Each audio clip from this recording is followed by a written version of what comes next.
All right, we're making some progress here. Got the machine on. Playfield's in. It's not complete. Um, Back panel is still off. Obviously, most of the plastics are still off. Pop bumper caps are still off, etc., etc., etc. Just ironing out the kinks before I get too committed and covering things up with plastics and whatnot. I've got pop bumpers in. The uppermost one was giving me fits where the bottom of the skirt, the little nipple piece that goes down, sits in the spoon switch. That was off kilter. It was really obnoxious. Couldn't get it ironed out with the usual way of doing things. Took the whole thing off and on multiple times, probably 10 times. Eventually got to the point where I had to pull the whole lamp socket out and just do raw parts, no lamp socket, just to see if everything mechanically was lining up. And sure enough, everything was working. So I knew the problem existed because the wiring that goes through there, it's really cramped. It turned out the wiring underneath this socket was like twisted, and so it was causing a situation where the wiring wanted to twist around where the nipple comes through and causing it to kick off to one side. So got that handled, and those are all dialed in. What else did I have? I've got this kickback. When I wired it back up, the wiring where I cut it off, I cut it right here, right above the coil. But for some reason, when I made the transition from the other playfield to this playfield, no matter what, there just wasn't enough slack to get up there. I think the wires ended like right down here. I don't know why. If the layout of the C clamps or the little nylon clamps that are in there was different. Something was different. I don't know. You're going to have little anomalies like that, but either way, all I did was added my own wiring and extended that. I did reverse it accidentally, so I ended up, when I turned the thing on, it ran the kickback. It blew the fuse, so I replaced the diode and reversed that diode, so now everything's working fine there. Speaking of diodes, these two coils are brand new. When I did my Dungeons and Dragons Bally 1987 Dungeons and Dragons machine, I put brand new flipper mechanisms in there. I got rid of the Bally linear mechs and installed Williams WPC style. And it came with these coils, so I pulled those out and I kept them around. So I went to go reuse them. This guy works great. It's tandemized with this one here for the upper, and that worked fine. Well, I went to press the left flipper button, and all the lights dimmed, and it just made that noise. Turned out, from the factory, whoever Pinball Life gets their stuff from, these two diodes were reversed. So I actually had to clip those out and put new ones in, swap them to the correct direction. I have no idea. I've never seen that happen from two factory coils from the same make. I've seen it from different manufacturers where they run the wiring alternately. They might wind it a different direction or something like that, so you do have to watch out for that. But usually not on a dual wound coil. Usually those are pretty typical. So this was obviously just an error. It wasn't like a manufacturing choice. It was a mistake. So got that fixed. I ran it through coil test, and these flashers here were not working. It's listed as flasher number 4. So these two are tandem. These two are tandem. All the rest of them worked. Everything worked except for those two flashers. Well, that was an easy enough fix. This bulb was burnt out. I reused the original bulbs that were in it. So this one was burnt out, and since they're ran in series, if this one dies, then the circuit dies, so I replaced that, and those are working. I still don't have the habit trails on here, but all this stuff does work. So when you shoot a ball up into the ramp, it diverts and it just drops it, which, I'm just testing right now, so that's no big deal. But overall, everything seems to be going pretty smooth. Let's see here.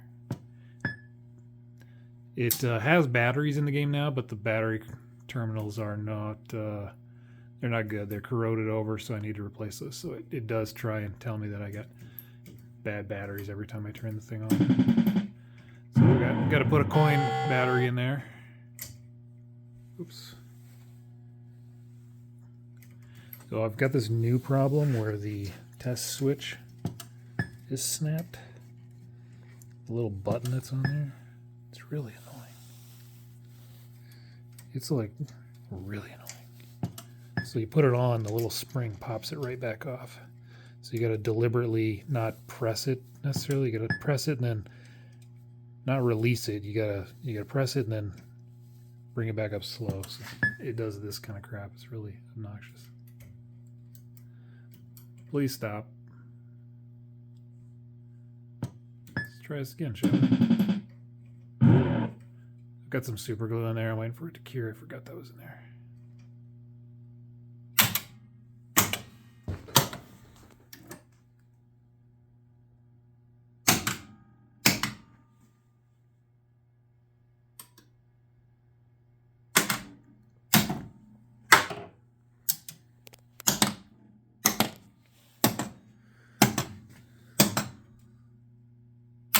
So that's everything. And I already ran through switch test. So that's all working. Yeah.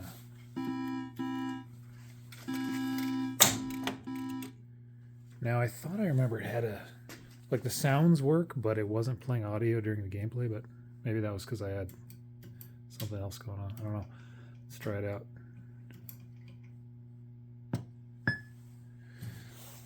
Clean it up.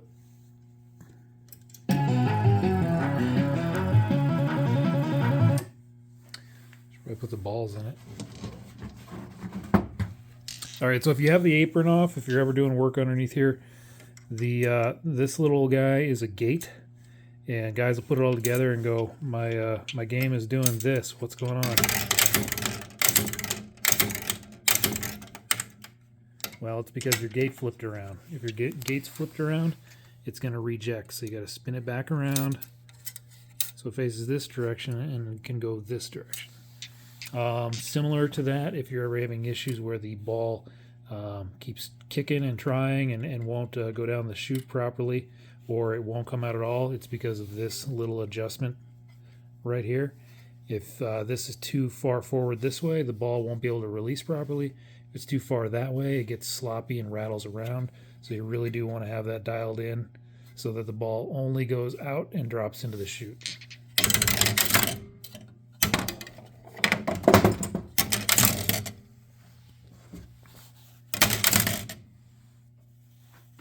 All right, start her up.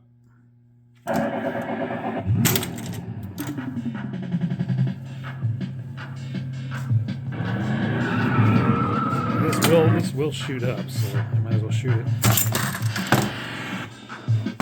And we can go through. Yellow, yellow, yellow. Red, red, red. Game wants us to run the red light.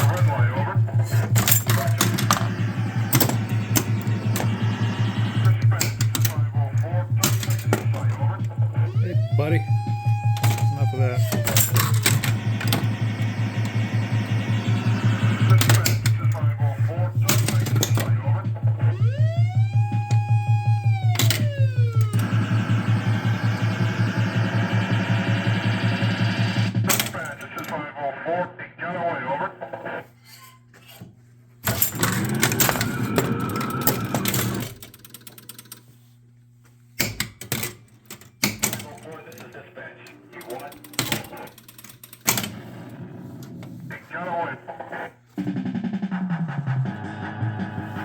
So music is working.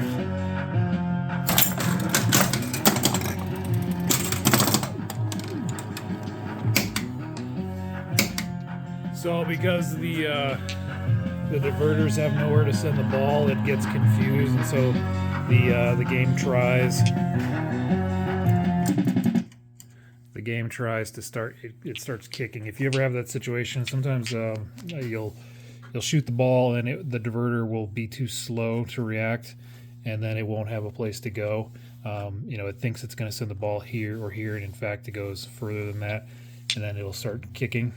You might have some adjustment to do with your switch. Maybe your switch is not adjusted close enough, or it's too close, and so the timing is fully reliant on these switches working accurately the way they're supposed to in order to close that. Sometimes the ball is going so fast on a freshly, a really smooth, clean, freshly waxed playfield. It's going so fast that it just doesn't react in time. There's just not a lot of travel between here and here. And because they didn't have like an entry switch, a lot of times in a game the entry switch is there to help timing between when the ball enters the ramp and when the ball gets to its destination. So if they had an entry switch here, they could probably have a better chance of timing this whole scenario, so that they know that between this switch and this switch it took this much time, so fire the diverter now. But because there isn't that, it fully relies on this one switch to say boom, click, and sometimes you're just going too fast to do that.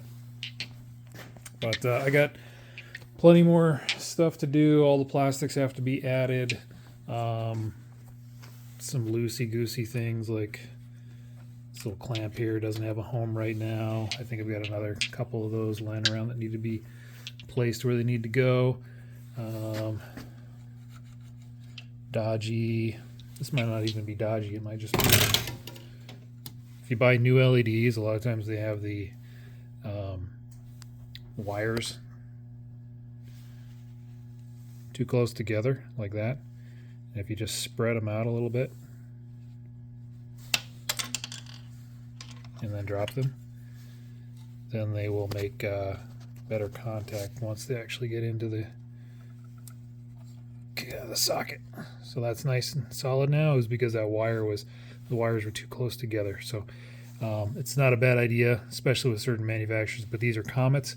Not a bad idea when you get them fresh out of the package. Just spread them out a little bit, then insert them. Then you won't have to worry about it nearly as badly as you would if you just wholesale went through and installed them and didn't think about it, and then you turn the game on and wonder why half of them don't work.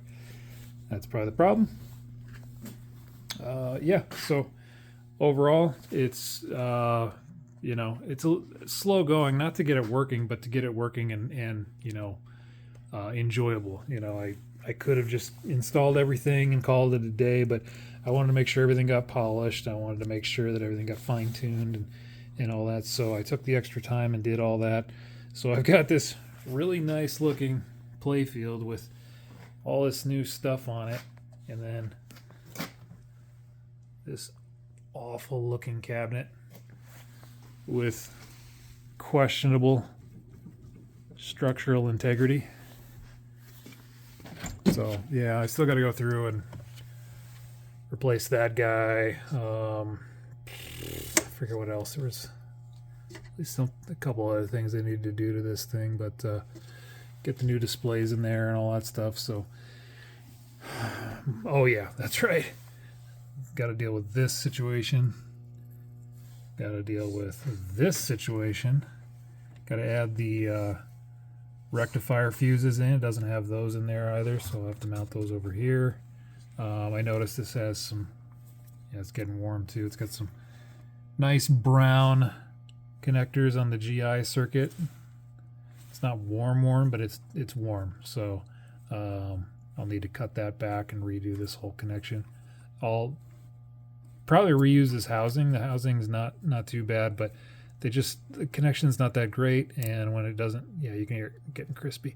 When the connection's not great, it starts to draw heat, and then it starts to get crispy, and eventually it can blow fuses, or this whole thing can crumble apart. I got to redo that.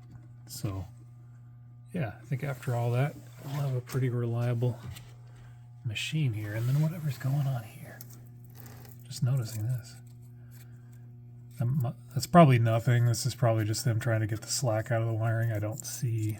I'll take it apart, but there might be a splice or something in there.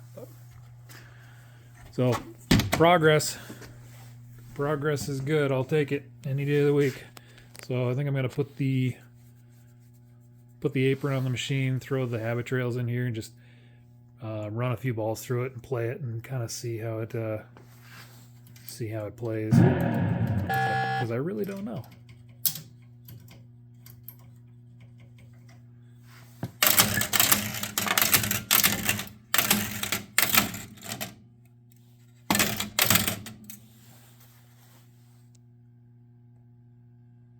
We are live.